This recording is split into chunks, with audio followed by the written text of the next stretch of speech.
हरे कृष्णा।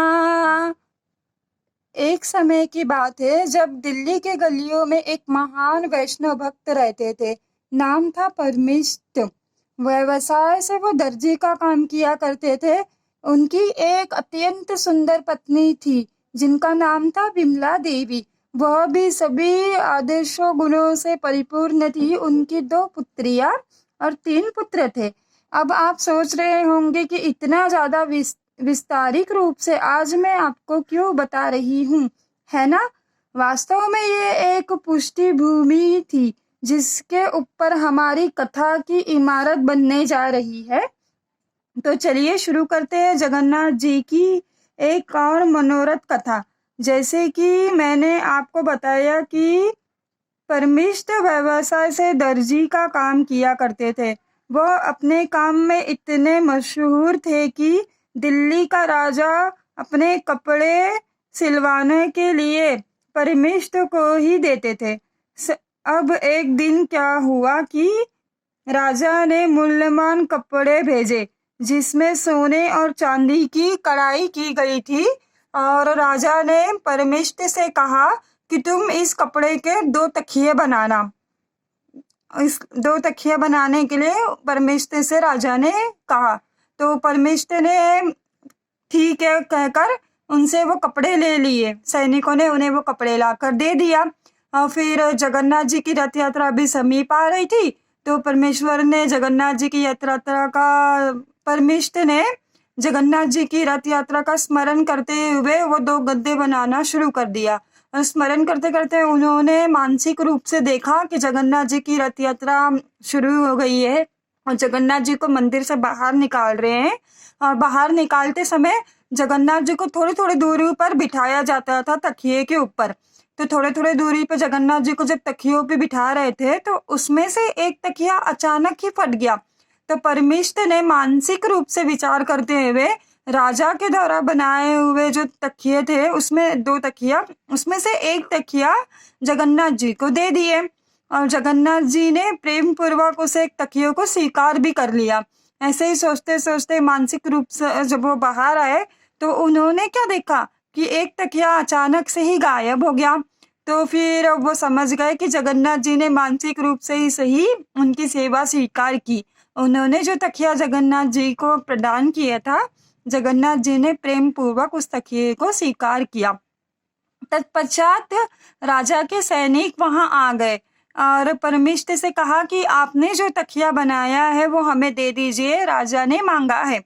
तो परमिष्ट एक तकिया लेकर राजा के समीप चले गए और राजा से उन्होंने कहा कि राजन, हमारे पास तो अभी एक ही तकिया है, कृपा करके आप इस तकिया को स्वीकार कीजिए और मुझे जो चाहे वो दंड दे दीजिएगा, पर हमारे पास एक ही तकिया है। तो राजा बड़ा क्रोधित हुआ और अपने क्रोध को मनी मन शांत करते हुए उन्होंने परमिष्ट से पूछा कि मैंने तो तुम्हें 2 तकिया बनाने के लिए कहा था मूर्ख, एक और तकिया कहाँ चला गया? तो परमिष्ट ने अपने मानसिक रूप से जगन्नाथ जी को याद करते हुए जो उन्होंने जगन्नाथ जी को तकिया दिया था वो पूरी बातें उनको बता दिया। तो राजन ने इस बात पे विश्वास नहीं किया, उन्हें बड़ा क्रोध आया। उन्होंने कहा, कहाँ है तुम्हारे जगन्नाथ भगवान? और जगन्नाथपुरी तो यहाँ से कितने दूर है, एक दिन में जगन्नाथ जी यहाँ कैसे आ गए और उन्होंने कैसे तकिया ले लिया? उनको विश्वास नहीं हुआ। उन्होंने कहा कि मूर्ख, तुम भक्ति में अंधा हो गया, पर मैं अंधा नहीं हूँ। तुम्हें और सैनिकों को आदेश दिया कि उसे जंजीरों में जकड़कर कारागार में डाल दिया जाए, यानी कि जेल में इसे बंधक बना के रखा जाए, उसे खाने पीने को कुछ ना दिया जाए।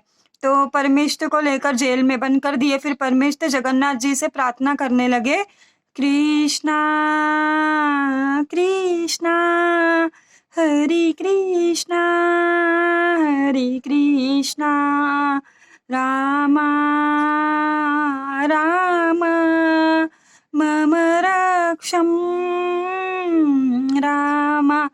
परमिष्ट भगवान का ध्यान करते करते ठाकुर जी से यानी कि जगन्नाथ जी से प्रार्थना करने लगे कि आप मेरी रक्षा कीजिए। और प्रार्थना करते करते करते वो सो गए और जैसे ही उनकी आंख लगी वैसे ही जगन्नाथ जी जेल के अंदर आ गए।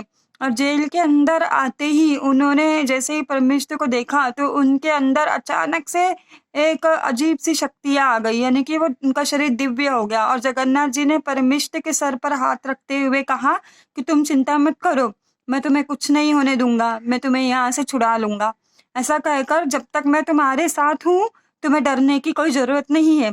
ऐसा कहकर जगन्नाथ जी वहां से बाहर चले गए राजा के कमरे में। राजा के कमरे में जाकर उन्होंने सपने में राजा से कहा कि राजन, तुमने मेरे कनिष्ठ भक्त को बंधक बना के रखा है, उसे अभी मुक्त करो मूर्ख। ये समस्त संसार में जो भी है वो सब मेरा ही है, उसने मेरा ही समा मुझे ही अर्पण किया है, मेरी ही सेवा के लिए, और तुमने उसे बंधक बनाया, उसे कष्ट दिया।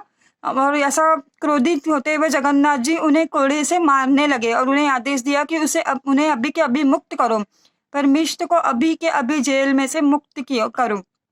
पहले तो जब राजा नींद में से जागे तो उन्हें लगा कि वो सपना देख रहे हैं।